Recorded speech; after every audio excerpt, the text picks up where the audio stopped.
Welcome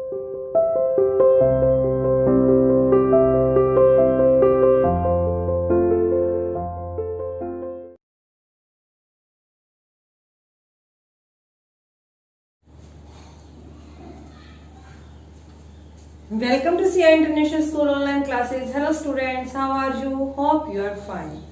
बेटा हम history का चैप्टर नंबर 3 रीड कर रहे थे, द दिल्ली सुल्तान, दिल्ली के सुल्तान। दिल्ली के सुल्तानों के बारे में हमने काफी जानकारी हासिल की। हमने देखा कि जो दिल्ली था वो 12वीं शताब्दी में एक महत्वपूर्ण केंद्र बना था। उससे पहले दिल्ली किसी भी राज्य की राजधानी नहीं था। इस पर बहुत सारे सुल्तानों ने दिल्ली पर राज किया। अलाउद्दीन खिलजी हो गए, मोहम्मद तुगलक हो गए, बहुत सारे सुल्तान थे जिन्होंने यहाँ पर शासन किया और यहाँ पर बहुत सारी मस्जिदें भी बनवाई उन्होंने, जिनके बारे में हमने कल देखा। जामा मस्जिद थी, जमाली कमाली की मस्जिद थी, बेगमपुरी मस्जिद थी, ठीक है। और उन्होंने अपने प्रशासन का काम कैसे कैसे किया। आज हम प्रशासनिक कार्य देखते हैं अलाउद्दीन खिलजी के और मोहम्मद तुगलक के, कि अलाउद्दीन खिलजी और मोहम्मद तुगलक ने किस किस प्रकार के प्रशासनिक कार्य करे, वो देखिए। तो सबसे पहले हम बात करते हैं अलाउद्दीन खिलजी की। Delhi was attacked twice in 1299 से 1300 एंड 1302 से लेकर 1303। मतलब दिल्ली पर 1299 से 1300 के बीच और 1302 से 1303 के बीच में अटैक हुए, दिल्ली पर हमला हुआ। एज ए डिफेंसिव मेजर, और इसका सामना करने के लिए Alauddin Khilji raised a standing army, एक बहुत बड़ी सेना खड़ी की। अलाउद्दीन खिलजी ने इनका सामना करने के लिए एक बहुत बड़ी आर्मी उसने खड़ी कर दी, बहुत बड़ी सेना का निर्माण किया उसने। लेकिन वहीं पर जो मोहम्मद तुगलक थे, उन्होंने क्या किया। The Delhi Sultanate was attacked in the early years of the Mohammad Tughlaq reign. राइन मतलब क्षेत्र। मोहम्मद तुगलक के शासनकाल में, मोहम्मद तुगलक के शासनकाल के आरंभिक वर्षों में दिल्ली सल्तनत पर कई बार हमले हुए।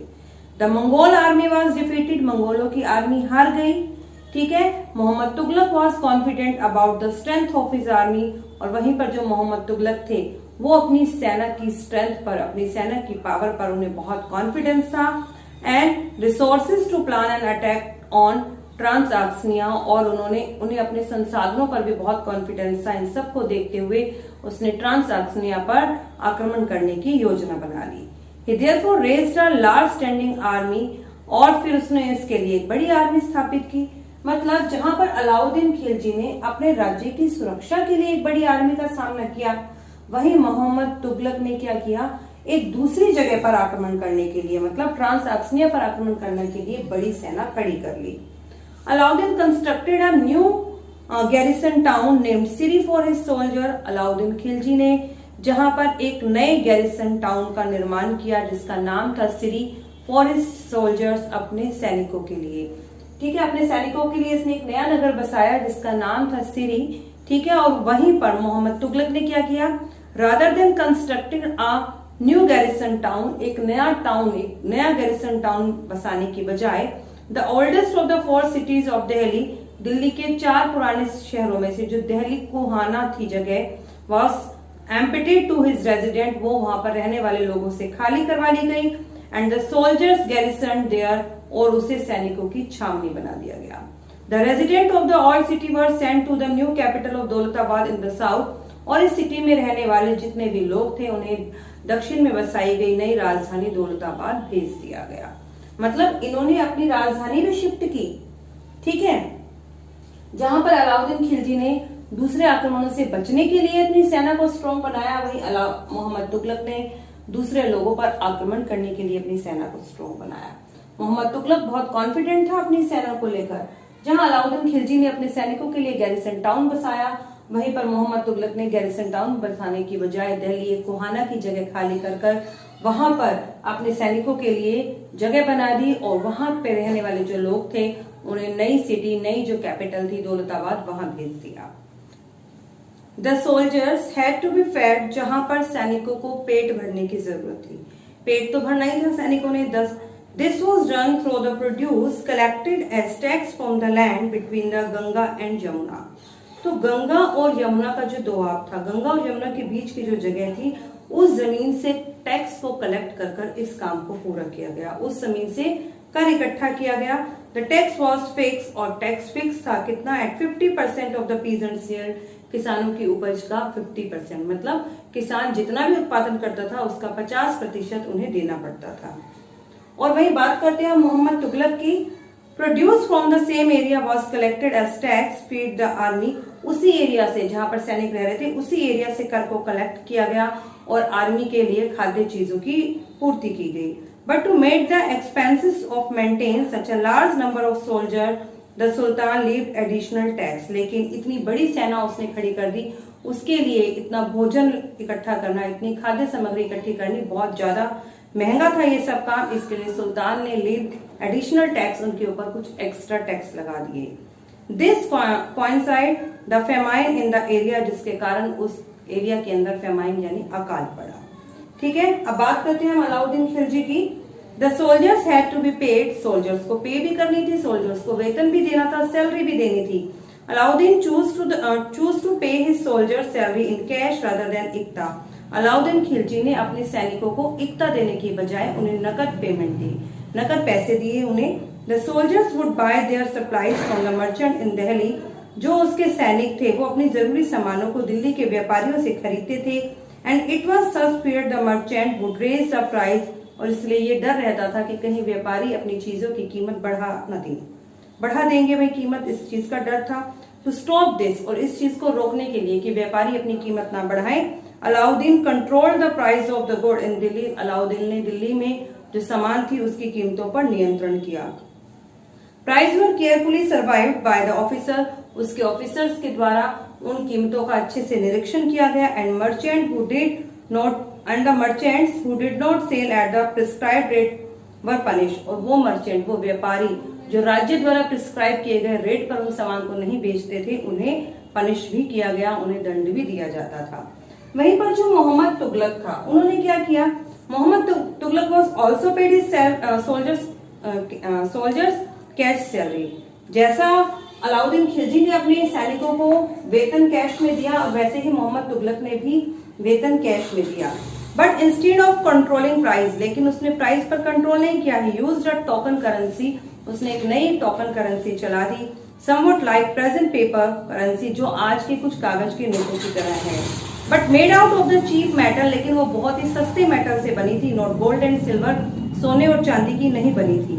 People in the 14th century did not trust this coin, लेकिन 14वीं शताब्दी के जो लोग थे वो बहुत ही क्लेवर थे, वो इस करेंसी पर विश्वास नहीं करते थे। They were very smart, they saved their gold and silver coin, उन्होंने अपने सोने और चांदी के सिक्कों को तो संभाल लिया, उसे सेफ रखा, सुरक्षित रखा। And paid all their taxes to the state, और स्टेट को जितने भी टैक्स पे करने थे विद दिस टोकन करेंसी, वो इसी टोकन करेंसी से करे। This cheap currency could not be counterfeited easily, लेकिन ये जो मतलब चीप करेंसी थी, सस्ती करेंसी थी, ये इसके जाली सिक्के ढालना, कोई भी इसके जाली सिक्के बना सकता था, डुप्लीकेट उसकी करेंसी बना सकता था। ठीक है, अब हम बात करते हैं अलाउद्दीन की। Alauddin's administrative measures were quite successful, and the historians praised his reign for its cheap price and the efficient supply of goods in the market. He successfully withstood the threat of Mongol invasion.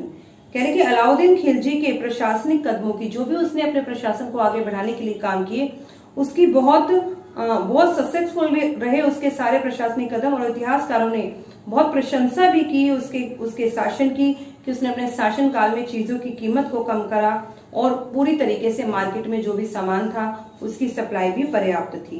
और उसके साथ साथ उसने मंगोलों को भी, Mongol जो उसके ऊपर बार बार आक्रमण कर रहे थे उसका भी जवाब दिया। ठीक है, सफलतापूर्वक उसका सामना किया।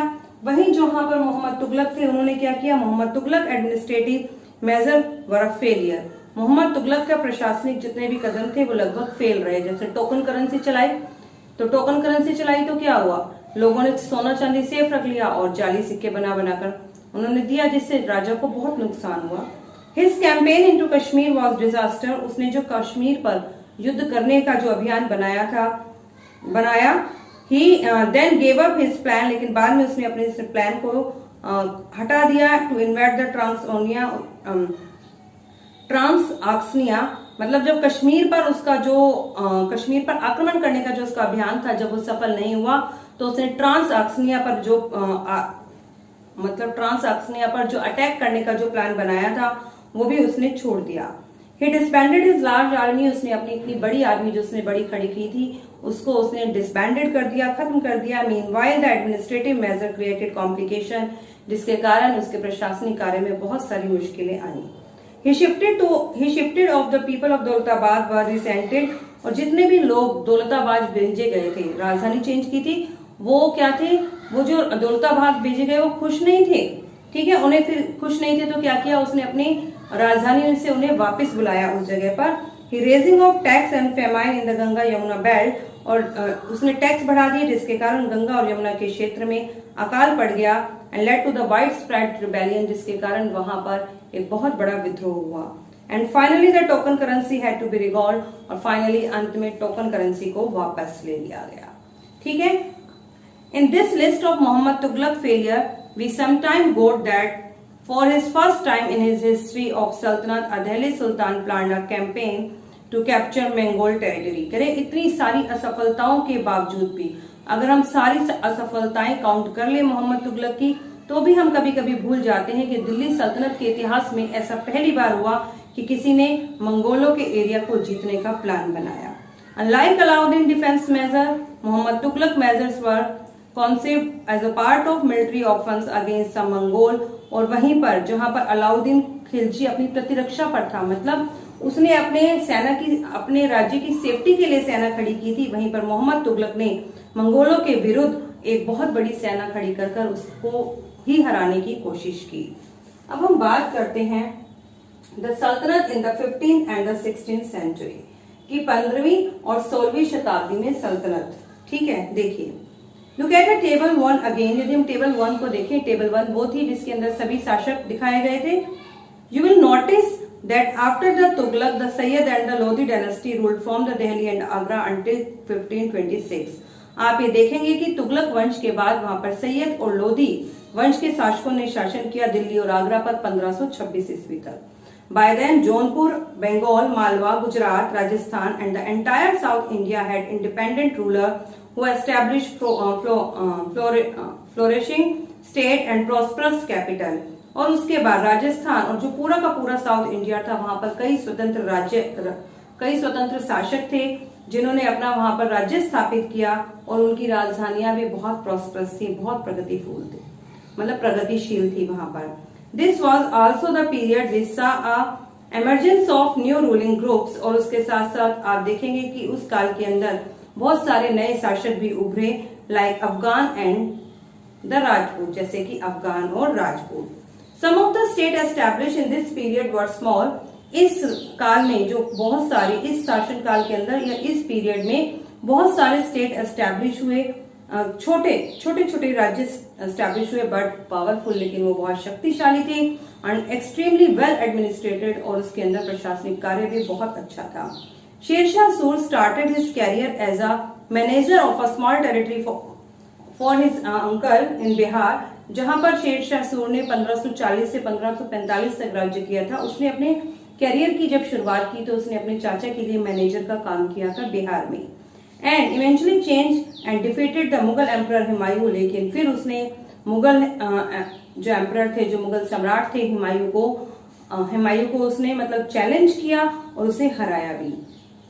शेरशाह कैप्चर दिल्ली, शेरशाह ने दिल्ली को जीत लिया, and establish his town dynasty, आउन डायनेस्टी, और उसने अपने एक नई डायनेस्टी, एक नए साम्राज्य की स्थापना की। ऑल्दो द शेरशाह सूर dynasty ruled over only 15 years, जहां पर शेरशाह का जो साम्राज्य था वो सिर्फ 15 साल का रहा।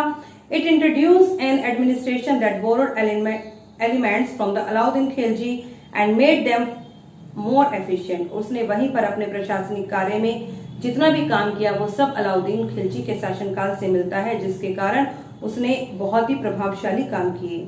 Sher Shah administration become the model followed by a great emperor Akbar, और शेरशाह के जो प्रशासनिक कार्य थे बिल्कुल उन्हीं का अकबर ने, जो एक बहुत अकबर जो सम्राट थे, उसने उनके नियमों को फॉलो किया। When he create the Mughal empire, जब वो मुगल साम्राज्य को मजबूत करना चाहते थे, मुगल साम्राज्य को संकीर्ण करना चाहते थे, तब उन्होंने भी शेरशाह सूरी के एडमिनिस्ट्रेटिव जो नियम थे उनको अपनाया। तो बेटा यहाँ पर हमारा ये चैप्टर कंप्लीट हो जाता है, आप इसे अच्छे से रीड कीजिए। ओके।